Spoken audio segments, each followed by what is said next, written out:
Hey, welcome to Stunner Stage. My name is Stunner. This is my stage.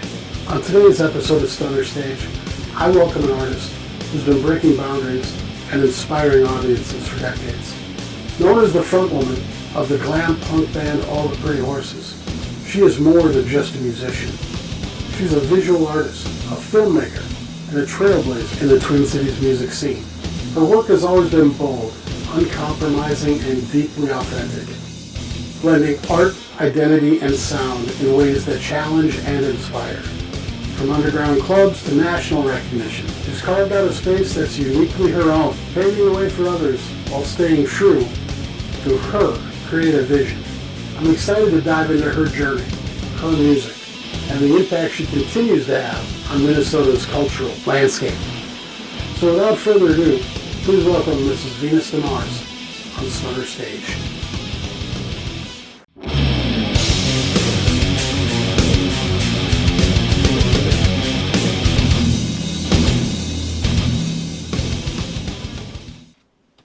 Hey, thanks for checking out Stunner Stage. Tonight I'm hanging out with a Minneapolis legend, most notably for All the Pretty Horses, is Venus DeMars. Yes. Welcome. Hi. Thank you so much for joining me on Stunner Stage. Well, thank you for inviting me. It's my pleasure, my podcast is a little different, and I know I gave you the preamble before we started, but tell me the first time music spoke to you. How old were you? Paint me a picture of when music really hit you. Yeah. Well, I've told the story before, but for me, I was about 9 years old, and my mom, I grew up in Duluth, and this was in the evening, and it was back in the day when it was like no problem going in the car at night with your mom, have her go into the grocery store while you sit out in the parking lot, Right. you know, with the radio on. Okay. And this was in Central Hillside of Minneapolis, or I mean Duluth, and at a grocery store. It was a Target store, actually, up above the hill there. She was in shopping, and I was listening to the radio, and David Bowie's Space Oddity came on. Oh, wow. And it was just new at that time, and I had never heard anything like that. And the story of the astronaut that was, lost in space, Were you channel surfing, or was your mom on a rock station? No, I don't know. I have no idea. I must have, I might have tuned it to something other than whatever my mom had on. But it was a rock station up there. I don't remember which one. Okay. But yeah, that was it blew me away. It was incredible. I loved the story. Yeah. I loved the sound, the lyric, the looking out the windows and seeing the stars. Oh, and the I guess so. Yeah. Made that connection right away then. It was amazing. So yeah, that was definitely the first time I really paid attention to music. So was there music in the house when you were growing up a lot, or no? No, Okay. not at all.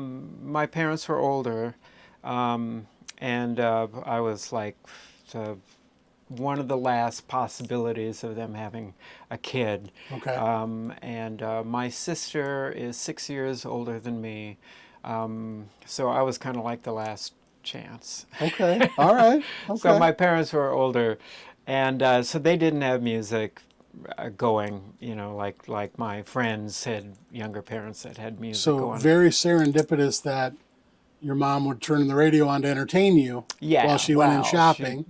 And it was David Bowie. It was David Bowie, yeah. That's pretty cool. What about grade school? After that, were you intrigued in music class? Did you have music class?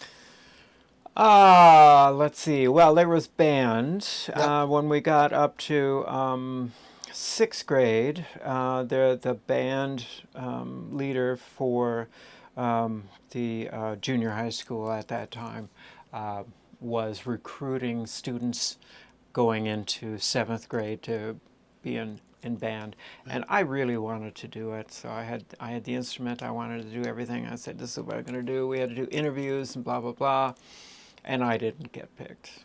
What was the instrument? It was some sort of cornet, I think. It was a Okay, cornet. okay. But I didn't get it because I look like trouble, I guess. He needed people that had the top button buttoned, short hair, very, Yeah. I did not look the part. You and did I not didn't look get the it. part of a cornet And player. I was so disappointed. I was so upset. But before that, I had already convinced myself I wanted to play guitar, Okay. and I started taking guitar lessons. Just it was something called melody and chords. So it was basically kind of an old folk tradition, Yeah. with a music place in downtown Duluth. Was it Schmidt? Yeah, no, it wasn't Schmidt. It was an independent one, but it was kind of that kind of line, Okay. kind of old school thing. And the teacher was kind of folk. Dennis Based. Asher, my good friend, talks about that. He's from Esco, Oh, okay. and yeah. he did the same thing where when he first started playing guitar. A little later on, I think he said he was in 6th or 7th grade when he started playing guitar, and it was that type of group surrounding, showing you the chords, folk music. That's why I thought maybe it was the same. Yeah, no. Same or similar. It was a one-on-one thing. And so he would write out the music and the chords, and each chord would represent a note. And then I would learn the chords and play it back, and then Yep. that was my homework. But that was boring to me, so I started teaching myself how to play guitar and read music.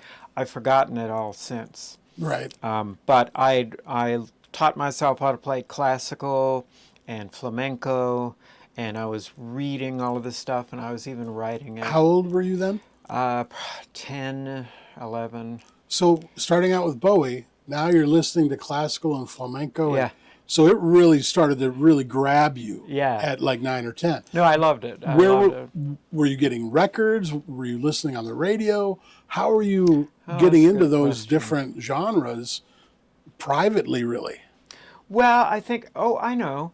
The Classical Gas was on the radio. Okay. And I loved the guitar work on that. It was just so cool. And so I wanted to learn that.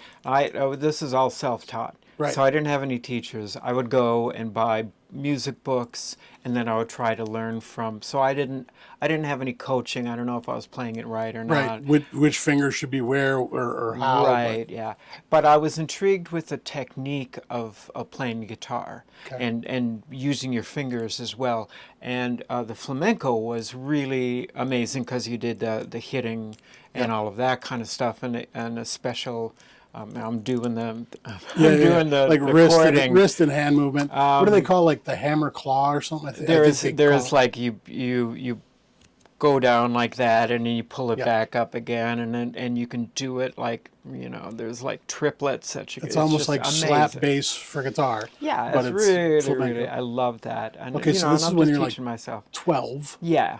Okay. So yeah, I'm doing all this stuff. My teacher was way over his head. He couldn't teach me this. The other owner, the partner of the music shop, and it was downtown Minneapolis, pulled my mom aside and said I should be taking lessons from somebody up at one of the universities that taught classical, because he thought I was really doing a lot on my own. Was this still Duluth or Minneapolis? This is still Duluth. Okay. And we couldn't afford it, and so I didn't. Right. I didn't do that. But I played with all of that on my own, and then let's see.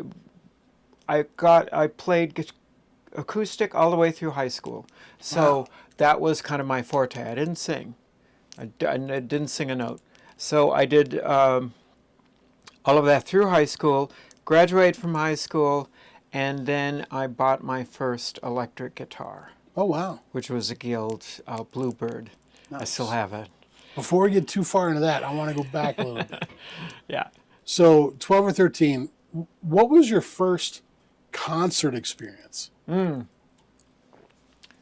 Well, let's see. I think I saw. Oh, I did see some two guitarists at a classical performance at it was called the Deck at that time, How old and were you? that would have been I would have been probably a teenager by then, Okay. and I think my aunt knew they were performing, and it was two guys that did classical guitar, and I think they were from somewhere in Mexico. Um, and they had taught themselves, and they were really amazing. And I went to see them, and Okay. that kind of solidified that whole. And it's a shame. I'm talking all about this. I have lost so much of that skill, and it's kind of this musical prodigy thing where if you don't work through your brain development, you forget. And I didn't work through it. You're a sponge from like Yeah, 0 to 15. yeah. And if you don't keep encouraging that knowledge, you start taking easier ways out of Yep, things yep, and the yep. harder stuff goes away. So Rock and roll I was what get did that. it for me. So high school, you buy the Bluebird. What happens after that? Well, I did that because I had gotten to know some friends who were also in music, and they wanted to do guitar and like electric music, not acoustic. So they suggested I get my electric guitar, and I went to the same music shop that I had taken lessons as a kid with, found that Bluebird. I bought it for $400. Amazing. You can't touch that for under 1,000, Yeah. 1,500, 2,000 now. But yeah, $400, pristine. I loved it. And then we formed some just kid bands, and just goofed off and did stuff, cover bands, rock and roll, punk What was was your was first new. band name? The first band name was the Floating The Rocks, Floating Rocks. Okay. which once we graduated from just doing covers, we started bringing some originals, which you do, Yeah. back then. And then we shortened it to the Rocks, just Okay. ROX. I was gonna And say, was it with? Because that was about the cool time where you had to yeah, have kind of like make it your own. yeah. The So we did. Rocks. I made T-shirts. We started Now, doing were you singing and local playing stuff. guitar then? Just playing Not guitar. really. Okay. I did some singing, but I was mostly considered the lead guitarist. And was there a lead singer or another Yes, instrumentalist that played? who eventually became the bass player for my second band, but that was Dave Frame. Okay. He is a bass player, but he became the lead singer. So he is the lead singer. Okay. And we did something called at Cloverdale High. And because that was Cloverdale, Minnesota, we went up there and we Yep. played in the auditorium there. I mean, it was just really ridiculous things that you do when You just want to get heard. yeah, you're Yeah. 18, 19, Yeah. and you just don't really know what you're doing, and you're playing. So yeah, that was great. I loved it, and I started writing a couple of songs. We did multi-track with 2 cassette decks. You play it on one, and then you record the cassette and play along with the second one, Yep.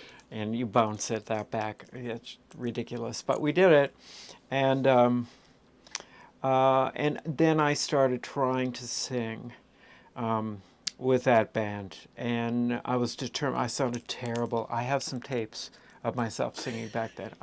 Terrible, Were terrible, they? terrible. And these were like professional demos from one deck to the other, not just Yeah, a boombox with a pillow over it, and y'all had to yeah. do it live. You actually put it down We tried on to. Yeah, 2-track. we tried to. Awesome. Okay. All Yeah, right. and by then, who became my first All the Pretty Horses drummer, Bill Bailey, was one part of that group, and we formed a more formal adult band, which were all original music, Okay. and this was a new wave era, So tail end of what the year punk would have this era. been? What This year? would have been the early '80s. Okay. Early '80s. All right. and and we and that was called Straight Face. All right. Still in Duluth. Yes, and we actually went out. I hitchhiked, and this is when I was in my 20s now. Had my first apartment, and we hitchhiked out to Denver, Oh, Bill wow. and I, to find his long-lost brother, older brother, Charlie, who had gotten into some sort of problem with selling pot to the wrong people jeez. and had to leave town in a hurry. That was the story anyway. Yeah. And he was in Denver somewhere, and all they had was an address. This is way before internet or Yep, anything yep. like that, or cell phones or That's landlines. crazy that you just hitchhiked to Denver with an address on paper. Yeah, that's all we looking had. for- all That's all we right. had, and All right. but we stayed together. Yeah. Which took longer Yeah. because people didn't want to pick up two people. You Yeah. know, it took us forever to get there, but we got there. We found him. So the address was correct. It was correct. All right. And that was like a family reunion, and I was kind of on the end. I got food poisoning from something. I ate something from a convenience store, which is horrible. I thought I could have no problem. I was so I was fighting this food poisoning on the hitchhiking trip back, which we had to do in October. I should have gone to the hospital. I didn't. It lasted for a month. It was horrible, but I made it home. And Charlie played the synth. Okay. Okay, so just within, while we were there, a car ran into the back of his car sitting in front of their house, totaled it. And he didn't have a lot of money. He was living with his girlfriend then, who became his wife. And we had to hitchhike home because it was getting to be winter. We had to get going. So we made it home, and within a week after that, Charlie had called the family and decided it was time for him to come home. Oh, wow. And so he and his girlfriend relocated, moved back to Duluth, and he became our synthesizer player. Oh, wow. Okay. Yeah. Very cool. So that was Straight Face. So it was Bill, the drummer. Bill's brother, I helped teach rhythm guitar to. He became our rhythm guitarist. I had my electric guitar. I was singing more songs then. I was doing most of the songs. And Bill was doing other songs. And then Charlie had a few of his songs. And he played our synth. So now we're a five-piece. And you're like a family band almost. Pretty much, yeah. It was like three brothers. And So was this original? Yeah. And was it punk-ish then? Yeah. Okay. Oh yeah, we did that, but not the hardcore punk. Okay. It was kind of new wavy stuff. Yep.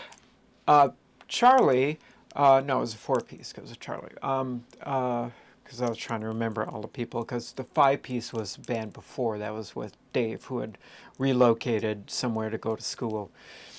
So, yeah, we're working together. And Charlie was just into music, real heavy. He had magazines. He was one of the DJs at the college station up there. He became, he was getting all these records. He worked at the record store. Yep. He was bringing all this stuff. So I was learning about all the cool records. PIL was new.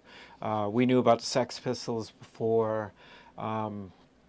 We were getting all this education. He heard about this thing going on in Japan called visual rock, or Viz rock. It's still going on now, but it's called something different now, and I don't remember. But it was based on kabuki performance, so it was very theatrical, which recalled all the experiences I had after I fell in love with Bowie, and I kept following him. Yep. Watching the TV specials and everything, and seeing all of his theatrics that he would do. Yep. And so we, with Charlie's influence, we decided to take that on. Okay. And what it involved in is the kabuki makeup, the white makeup, and then using eyeliners to do all of this work and designs and thing. We each came up with our own thing. Of course, nobody knew anything about that, and they all thought we were trying to look like Kiss. Well, And to defend, though, Kiss was all about kabuki makeup. That's where that Yeah, came from. yeah, yeah. So I mean, So they stole it we had the originally. roots. Yeah. We had the roots, but we Yeah. were new wave. They were, of Yeah. course, There you go. hair metal. Very different than what we were playing, Okay. and we got discouraged that that didn't work. But we did attract attention from a manager down here who is doing work with Twin Tone and with the suburbs, but he was starting his own management company called West Bank Booking, and he reached out to us and offered to be our manager if we relocated to Minneapolis, which is what we did. And what year was that you relocated? That would have been, let's see, 1983. Okay. All right. So in 83, you come down. Now, with him managing, did you change the name of the band right away, or were you guys still? No, this was that band. This Okay. was Straight Face. We got a band house in St. Paul, Selby-Dale area. Real cheap 3-story beat up Victorian, which I wish I had known. It was a gem of a house, but we were too young. We didn't know Right. anything about it. Yeah. I had by then started a relationship with my present wife, my now wife. So we were trying to do a long distance relationship, and we were playing at all the punk clubs here. So there was Goofy's Upper Deck, there was McCafferty's in St. Paul, in Duluth there was the Grandma's Big Top was another punk club. There was another warehouse thing. We were opening for the suburbs when the replacements weren't. So our internal joke was we were the replacements for the replacements. So was this before? Like I remember, that's jumping ahead, but I remember the 7th Street Entry stuff and Yeah. the First Avenue stuff. Yeah, So that 7th came Street later. Entry. It's 7th Street Entry was another one. Yeah, that was there. First Avenue main stage was out of our reach, so it's the 7th Street Entry was the only thing we could really do. Okay. But the kind of the cool punk club, which had all the national acts going to, that was Goofy's Upper Deck. Yep. And that's the one where we played at a lot. But eventually, my now spouse came down and I proposed to her and we got married, and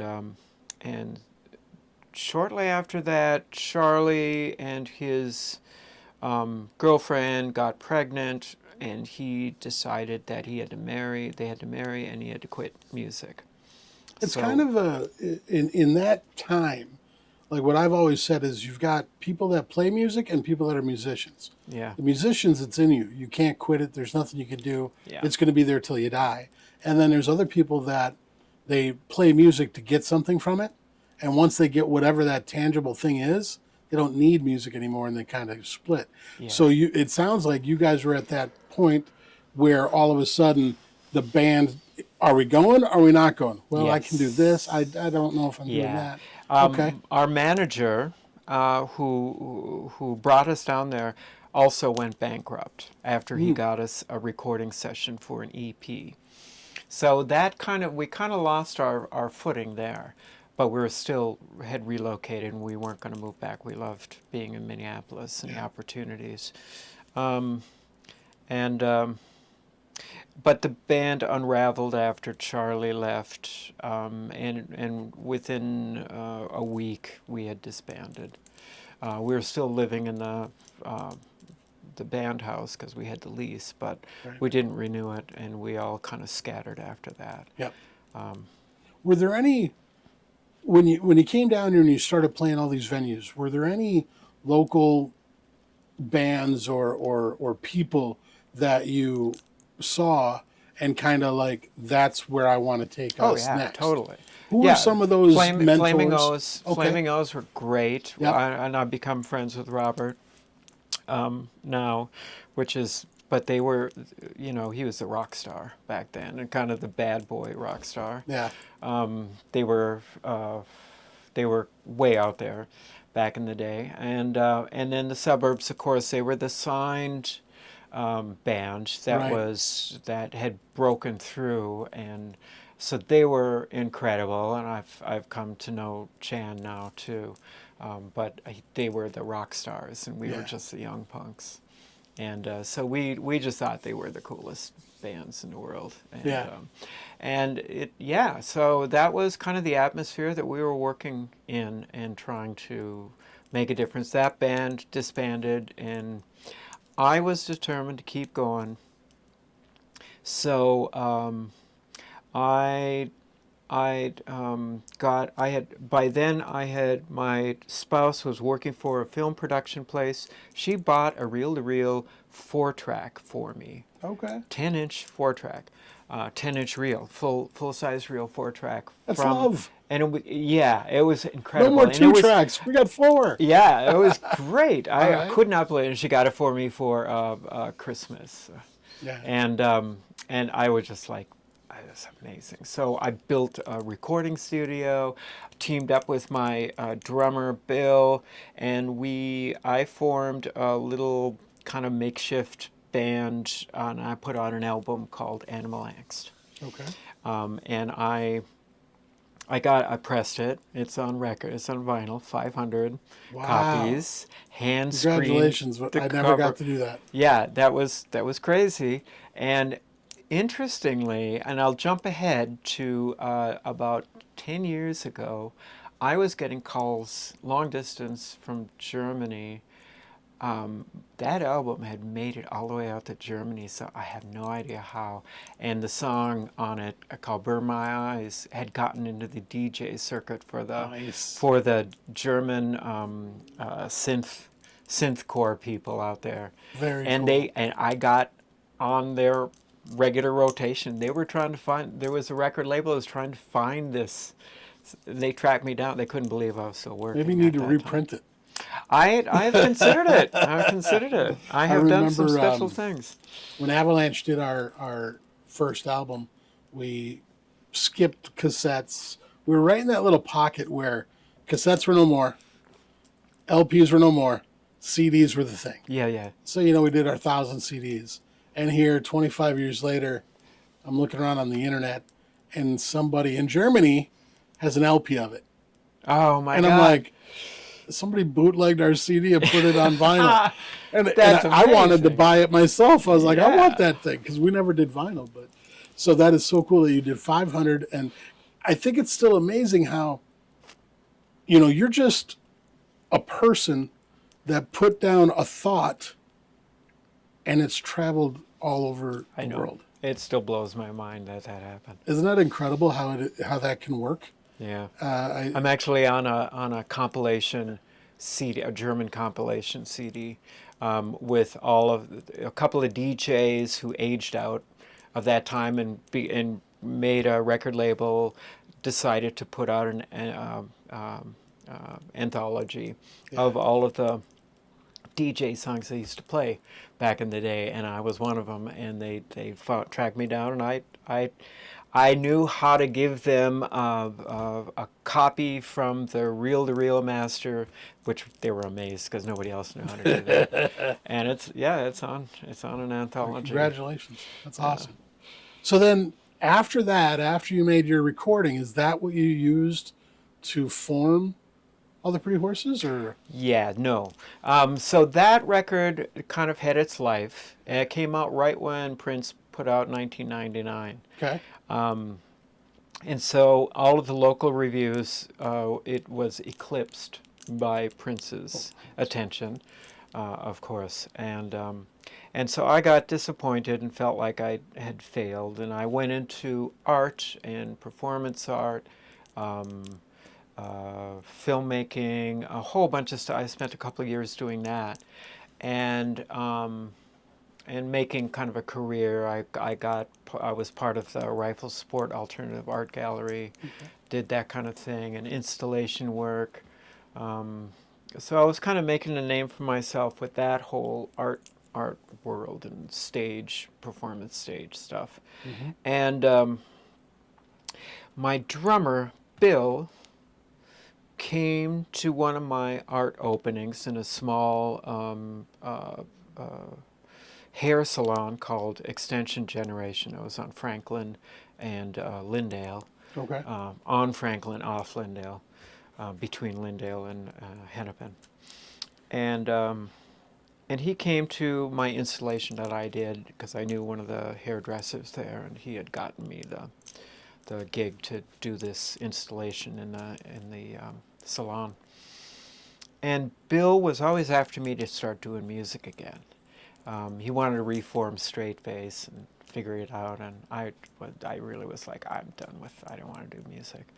I'm tired of it. You know, it didn't work. We did our best, blah, blah, blah. I'm having this career and this performance art stuff, and I am doing music, but I'm doing music for that performance art genre. Yeah, it's part of a bigger different. picture. It was different.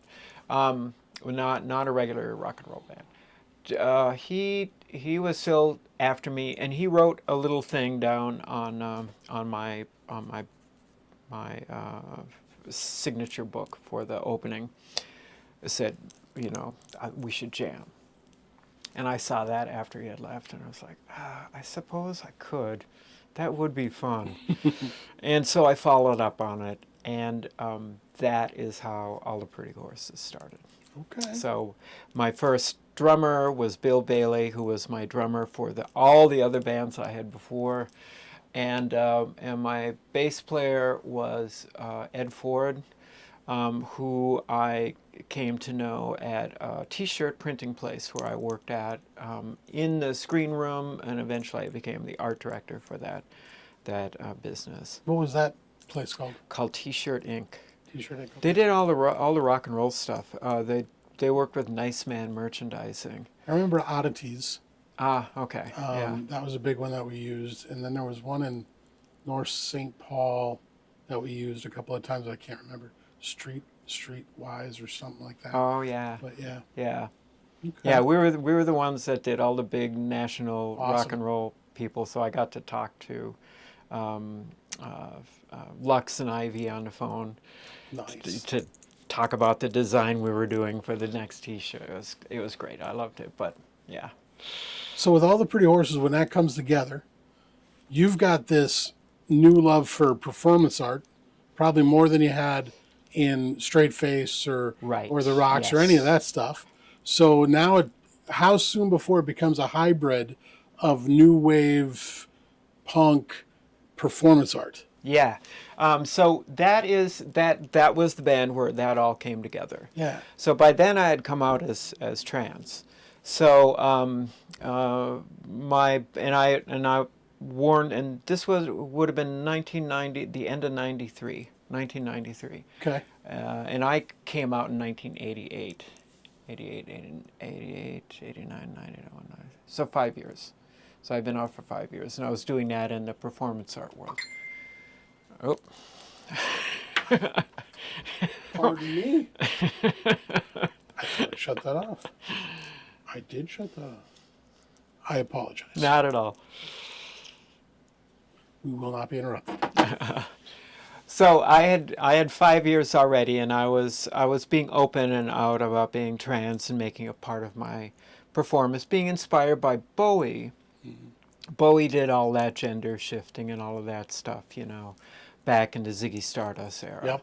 And I loved all of that. So I was really inspired by that. And so when we formed All the Pretty Horses at the end of '93, we started recording our first album because that was a record. Bill was part of the DuPont house, which housed Mirror Image recording studios in the basement. Okay. And some people in the local music industry will know that name.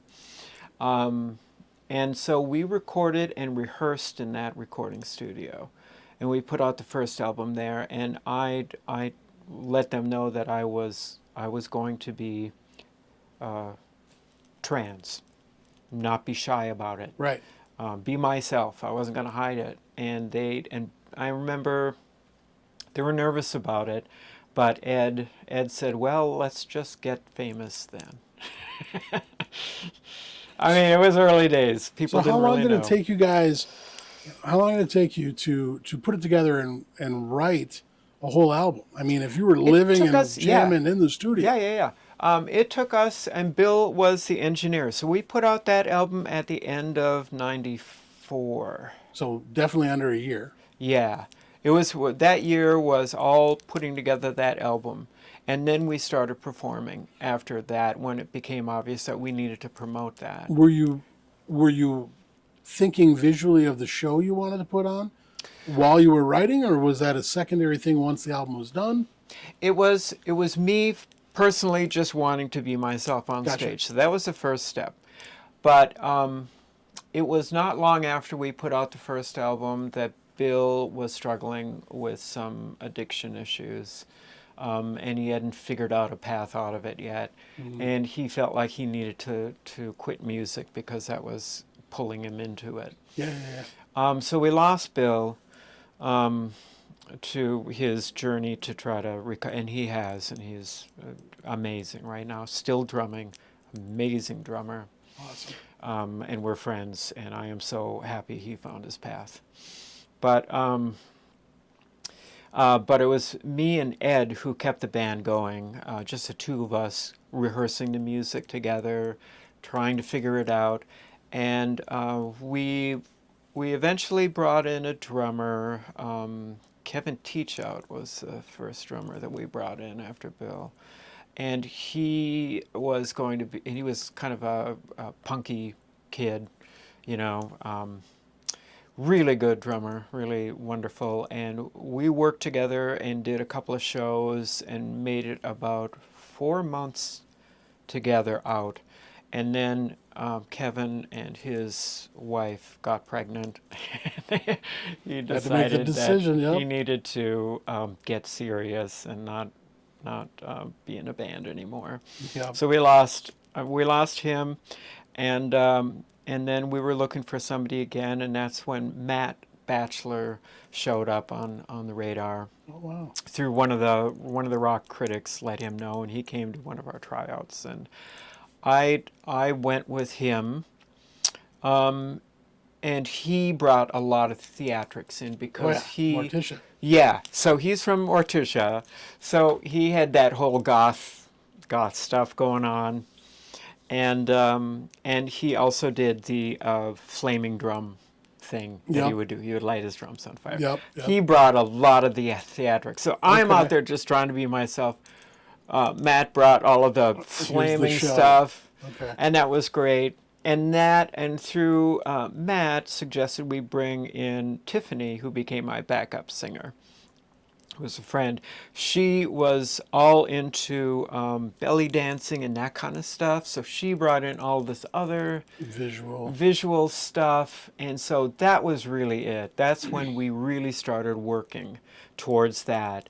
Tiffany had the idea of having go-go dancers, but at the same time I was thinking about that too. Right. She happened to know a couple, Kevin and Emily, who were kind of club kids, and they agreed to do dancing with us. And I built the platforms for them to dance on in front of 7th Street Entry, put them out. We had the whole show then. Yeah. We had the whole thing. We had all Awesome. theatrics. So, and we kind of kept that model still. We still do it. Nice. Kind of loosely, but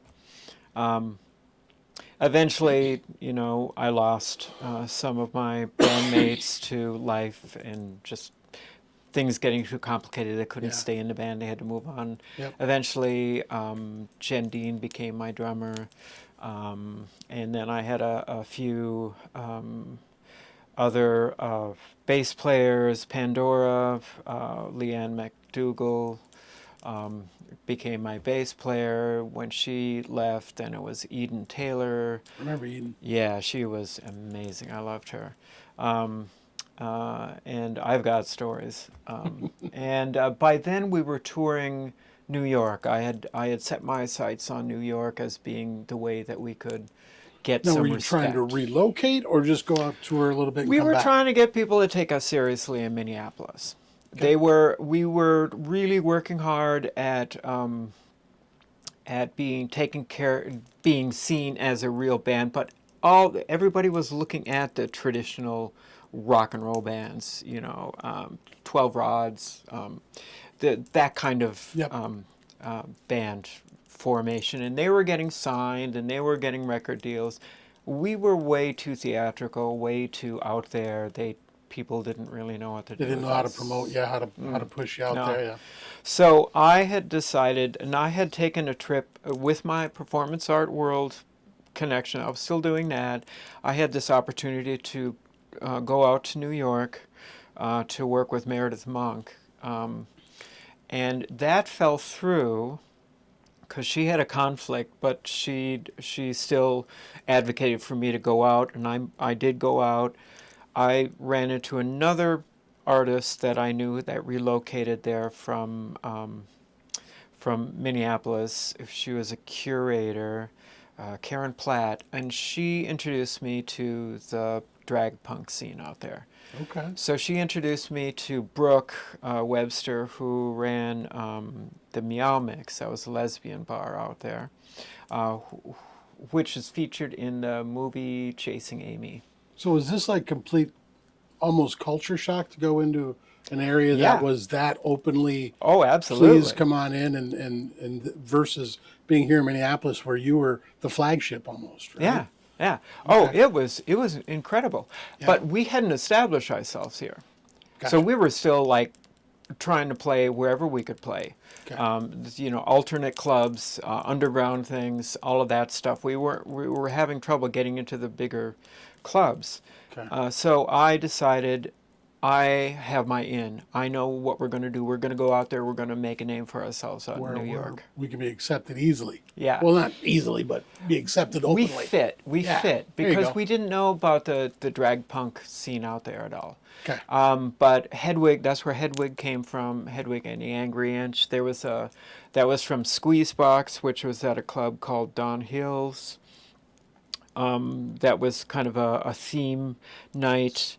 They had a house band that would, and then a lot of drag was involved in it. So when we went out there, and me being open and out about being trans, I wasn't doing drag, but we fit. Yeah. People understood it, but we had an advantage because we were different. We weren't doing that stuff. So we found our niche out there. And we got established. I spent a lot of money because we had to fly out there all the time.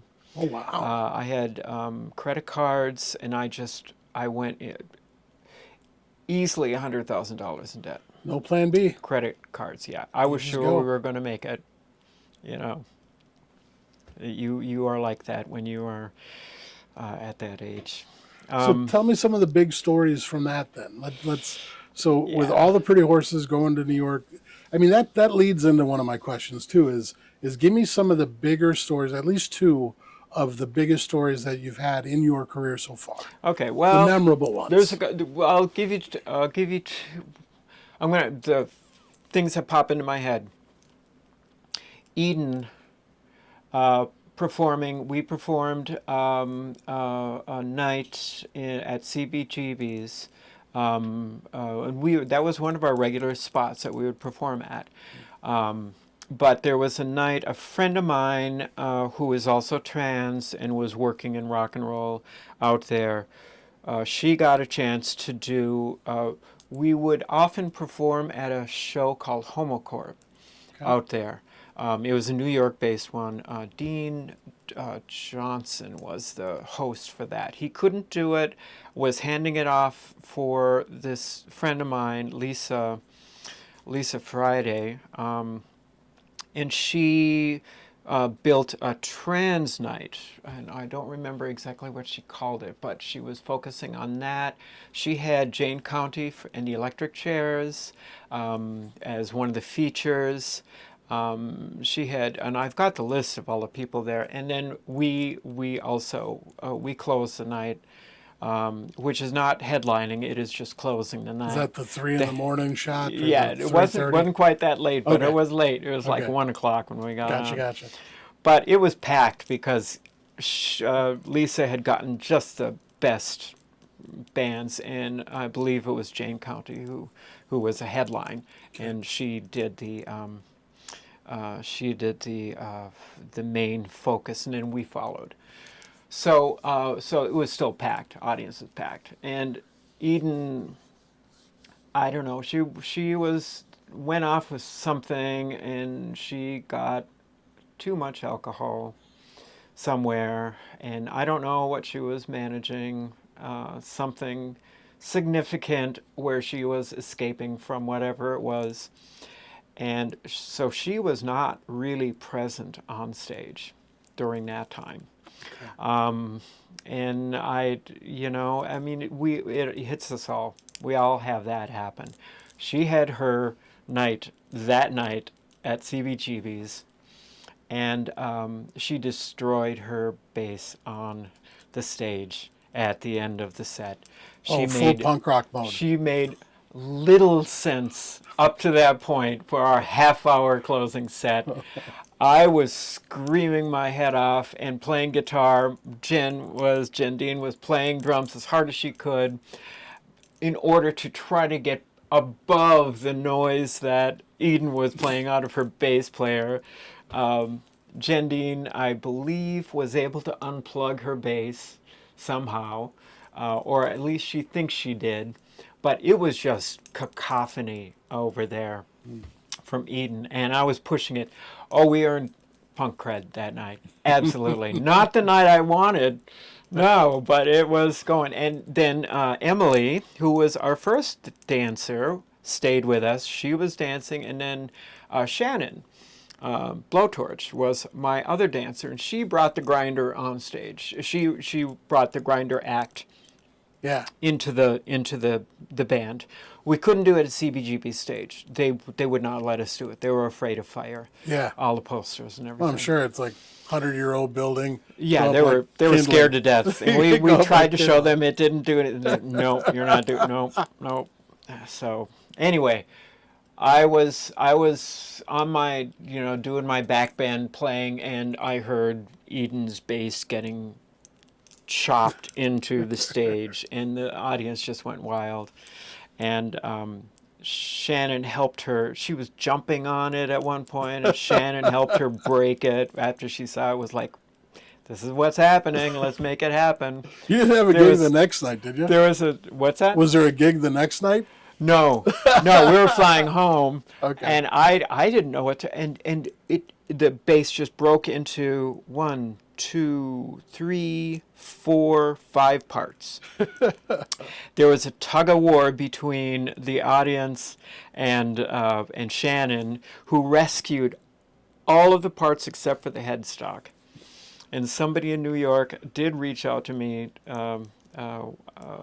probably before COVID, saying that they had the headstock. Are we trying to put that bass back together? I have the parts. And they have not been touched. They still have all of the mess and goop on everything. That's awesome. awesome. I have talked to Eden, who is out in LA now, and said, I have your old bass. Shannon kept it forever. Awesome. And we got together a couple of years ago, and she said, I still have that bass. Do you want it? And I was like, yeah, I want that bass. You got to turn it into like one of those new acrylic tables. I know. I got to figure out where to donate it to. So I got 2 possibilities. Okay. I have a Minnesota Music Underground archive at the university under my name. Okay. They have agreed to take it if I want to give it there. So that would be really cool. Yeah. But now there's the Punk Rock Museum out in LA. I think it's in LA, right? No. So, and they've got they got the Triple Rock sign out there. Wow. So that's another possibility. I just have to figure out where where is the best place for that. And Eden's all about it. Yeah. She thinks, if I can find a home. So can I ask you real quick, and we'll go on to another story, but Blowtorch, Shannon. Yeah. The grinder. Now, for people that don't know, there was a metal cod piece involved, I believe, with that, right? Mm-hmm. Now, is that all Shannon, too? She would, while they're dancing? It started with Shannon. Okay. I would do the grinding, and she would wear metal underwear, is what we called it. She had it made specially. And we took that when we toured England, too. So we brought it out there, and the promoter's wife that we were with there made a nice liner for her for the inside because it was kind of handmade thing. Yeah. But I did the grinder on that. So she would be the one, and then I would grind at the Was crotch there area with ever that. any incidents Yes. with the grinder that Oh, yeah. close to her crotch? Yeah, she got nicked. We've all gotten nicked. I have scars all over. I have scars here. I got one just a couple years ago right there. And then the sparks, of course, a little bit. Sparks getting all burnt. over. We try to keep it. We did have a couple times when people had gotten a piece in their eye and they had to run and rinse out their eye, and they were okay, but we quit doing it in crowded areas after that happened. Not really a front row No, at 7th Street entry thing so anymore. now we keep it all on stage and we make sure it goes on to us and not anywhere in the audience. That's cool. As best we can. I still remember that from the last 25 years. I remember photos in the Pulse or the different magazines, City Pages, things like that, and it was always the grinder. Yeah. Like, oh my gosh, look at this. Everybody wants a picture of that. Yeah. Okay. So tell me another one of the lovely stories. Of that tour. one was a big deal, and yes, and we all have the scars from that damn grinder, and you don't feel it because it's a grinder. It just goes in. You don't feel a thing. I have gotten so close to really damaging my hand. I had no clue. I'm playing my guitar. I can't figure out why my pick is getting so slippery, why I'm sweating so much. And I look down, there's blood everywhere.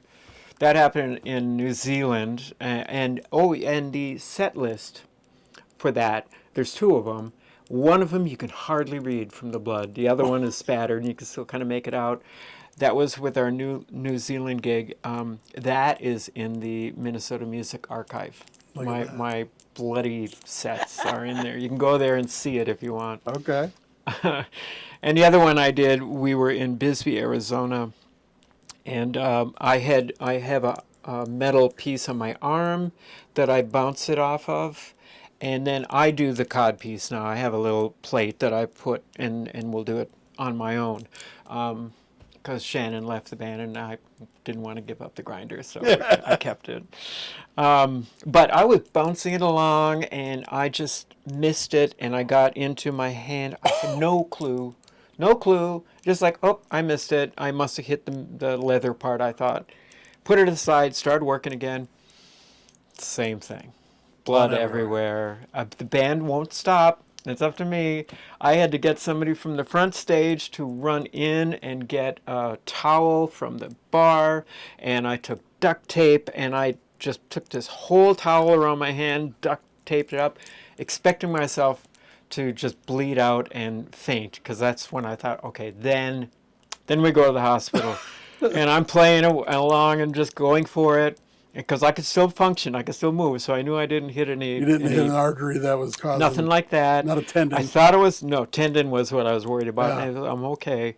So I'm playing the guitar, and I'm just thinking, okay, within a song or two, I'm either going to pass out or we're going to be able to be fine. And we were fine.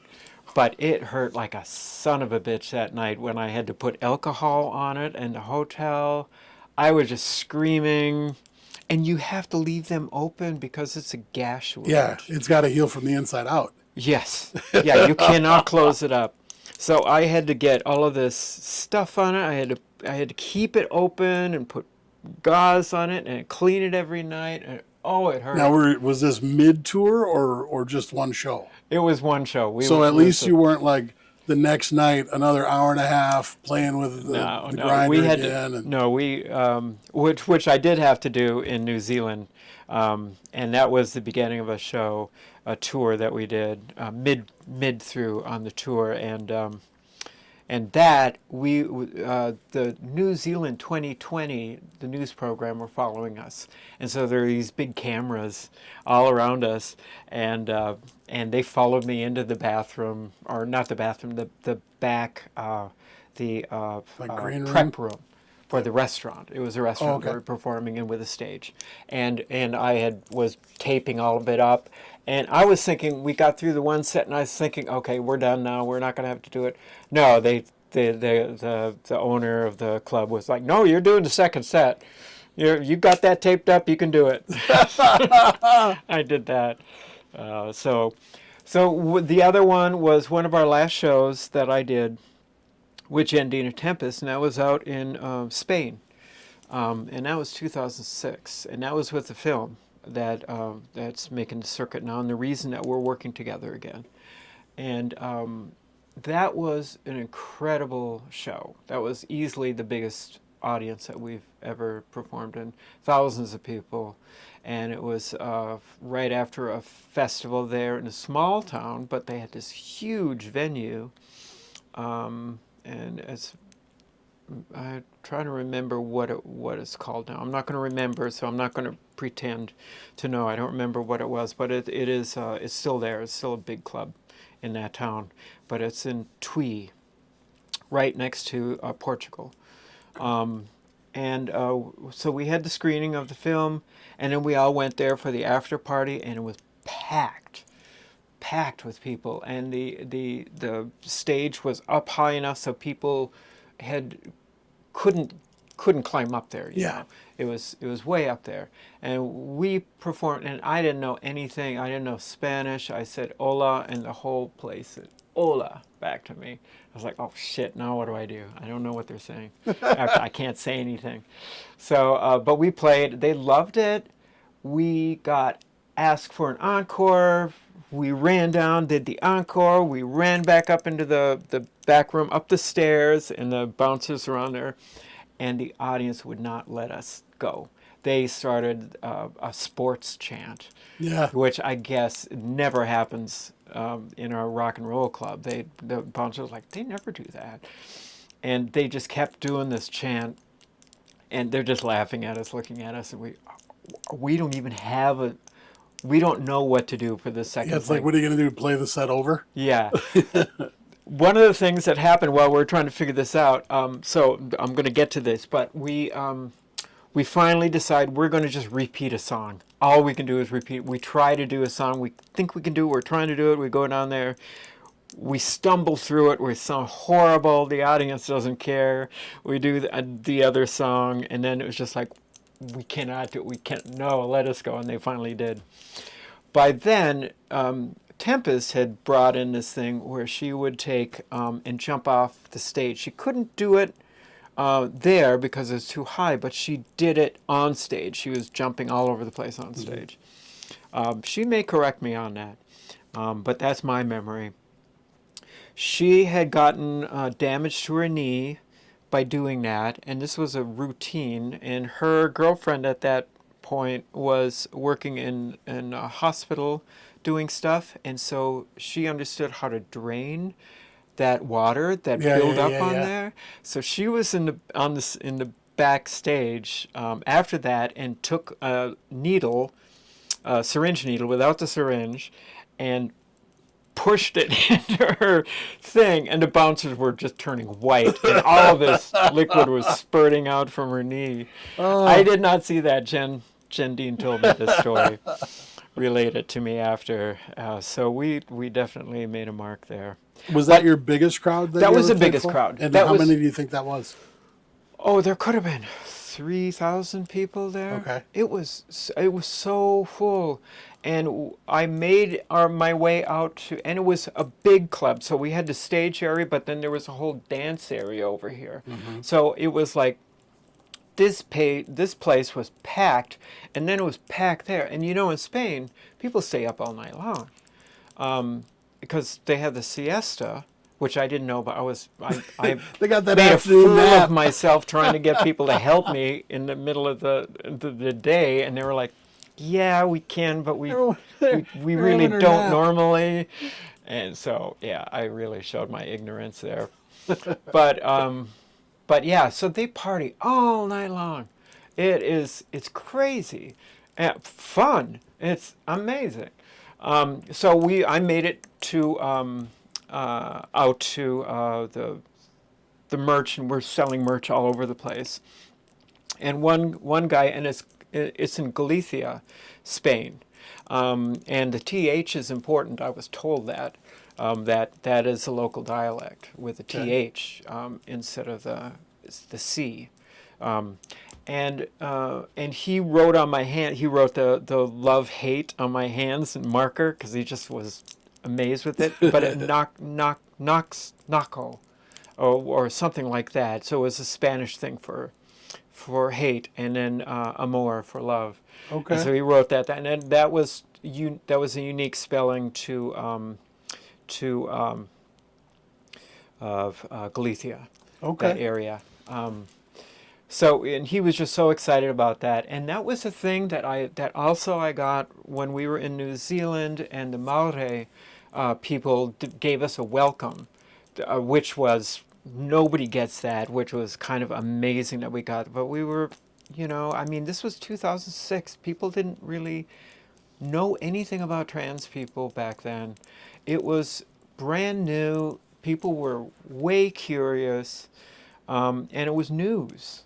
So when we were there, it was news. So we had all these people all over the place, and we had this huge welcoming thing in Wellington.